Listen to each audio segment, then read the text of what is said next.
Hey there, my name is Kelly King. I'm a director and a photographer. Each week here on the channel, I'll be discussing one of my favorite nature or landscape photos in detail. Because it feels like we look through photos so fast now, it's high-speed dating. You're just flying through them on Instagram or Facebook or whatever, and you don't really get a chance to stop and absorb a photo and really think about it. But I really enjoy the feeling of being in a gallery and finding a print that nobody's looking at that you can just dwell on and just kind of absorb what and how and why that photo came together. So I invite you to join me for a few minutes as we just dwell in one image. This photo was taken in Stingray City off the coast of Grand Cayman. I really love the sun rays dappling through the water in this photo. The sky was mostly cloudy this day, and we only got sun rays for a brief moment. So I felt really fortunate to have been in a good spot with a good subject right as the light broke. This stingray is a female, and the females get much larger than the males. This one would swim gently over my back and around in circles until I'd put my hands out wide with my palms up. Then she would swim right into my arms and let me hold her and pet her for a moment. And stingrays can get up to 6.5 feet long and some weigh over 700 pounds. And they're really closely related to sharks. And instead of bony skeletons, they're supported by this cartilage that's similar to the stuff in your nose or your ears. Their beautiful tails have this spine in them, and that's where the venom is. They have this little stinger at the back that has venom in it, and that just helps them protect themselves from predators. And when you go out there to play with them at Stingray City, you're on this big sandbar, and they tell you, no matter what, when you're in the water with these stingrays, just shuffle your feet to move. Don't take big steps, because they like to bury themselves in the sand, and you won't see them. And if you accidentally step on one, they really think they're threatened. It's very threatening to them, so they'll sting you to get away. And they don't mean to hurt you, but they think you're going to hurt them. So when you're in the water with these stingrays, you just shuffle your feet around in the sand, and they don't hurt you.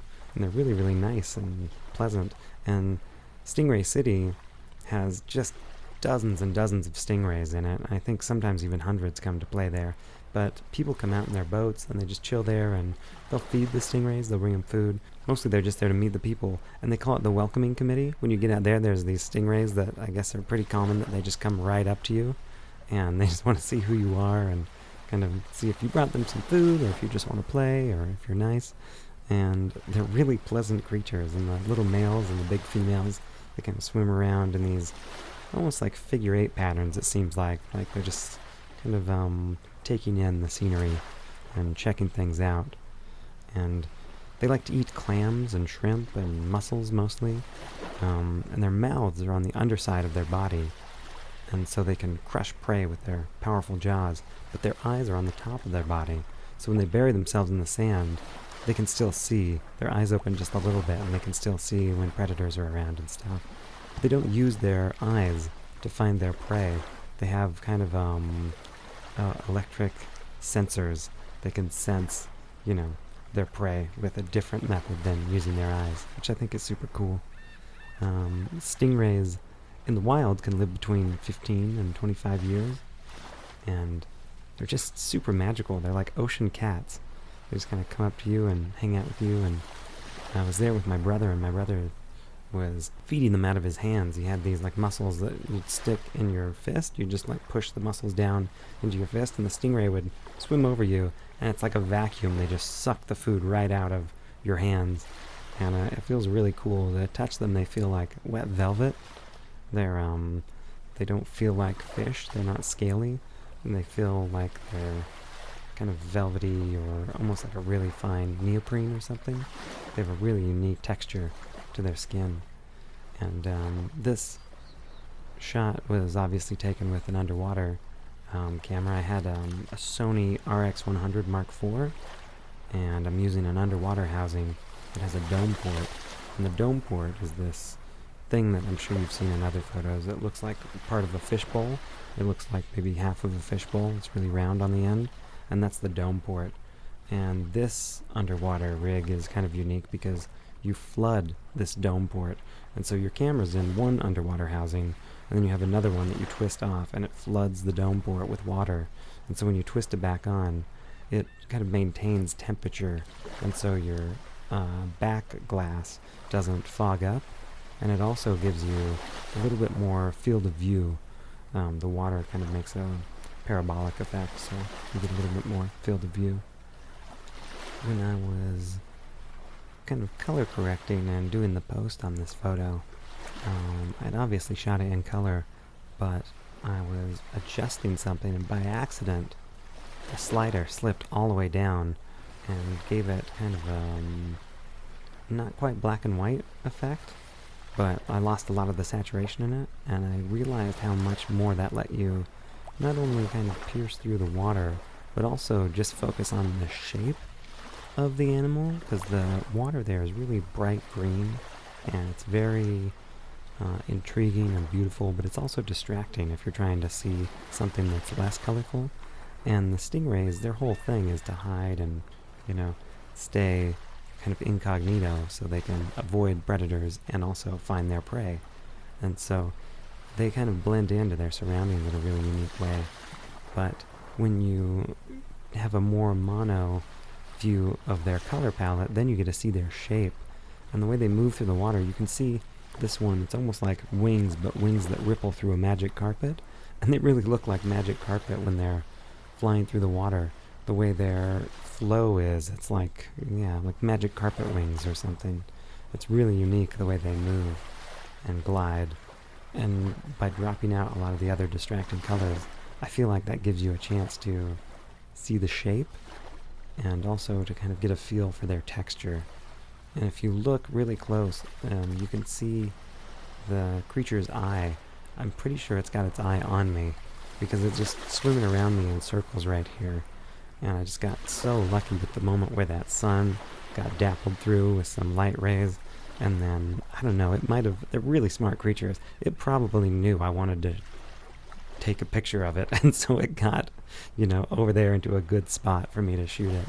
And I really just feel like without the color of the water, you can get a sense for the shape of the animal and more of its kind of the spirit of it and the soul of how it moves through there. And I did put a pretty heavy vignette on it, but it also had a vignette, partially because of the underwater housing, but mostly because of the way those sun rays were hitting it. It just kind of only fell in that spot. And so I definitely cranked it up with a vignette for you, but it naturally had that. And the water was really clear and you could see a long ways, but when the sun came out, I had adjusted the exposure and for just this spot where the sun was hitting, so a lot of the background fell away. So there's people and feet back there and boats and stuff, and you don't see them because the sun was only bright in this one little area. And I just got really, really lucky with where the light was.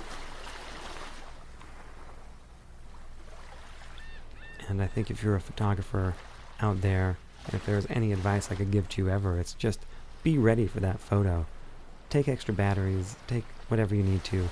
Get your ISO on an auto setting if that's what you need to do, but just be ready for that photo because you might be hating the light out there. It might be cloudy, it might be bad, and you might have this one beautiful moment where everything works out. And if you're not ready, if your camera's not ready, you missed it. And so that's my advice, because it doesn't matter how you set up your camera as long as it's ready to go when you have that moment to shoot.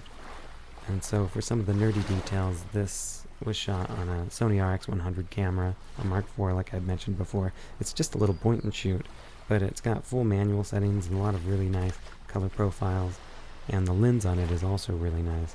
And this was shot at an 8.8 millimeter, and I'm not quite sure what its equivalent would be, because there's a lot going on with the water, and that changes the field of view and everything. But it was pretty wide that day when I was shooting. And this was shot at 1/160th of a second on an f4 at an ISO 125. And I just really love these animals. I think they're just gentle and wonderful, and they love to be held by people. And this photo reminds me of how kind of gentle and majestic they are, and how important the human-animal balance really is, especially in the ocean.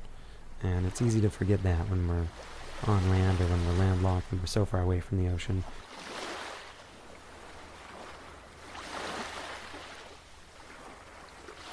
You can buy this print and check out more of my photos at kellyking.us. Thanks for coming on this deep dive with me. And don't forget to get outside and be around animals, whether it's in the ocean or the mountains or just hanging out with some pigeons in the city. Animals and humans need each other, I say. Next week, we stand at the base of the giant redwood trees.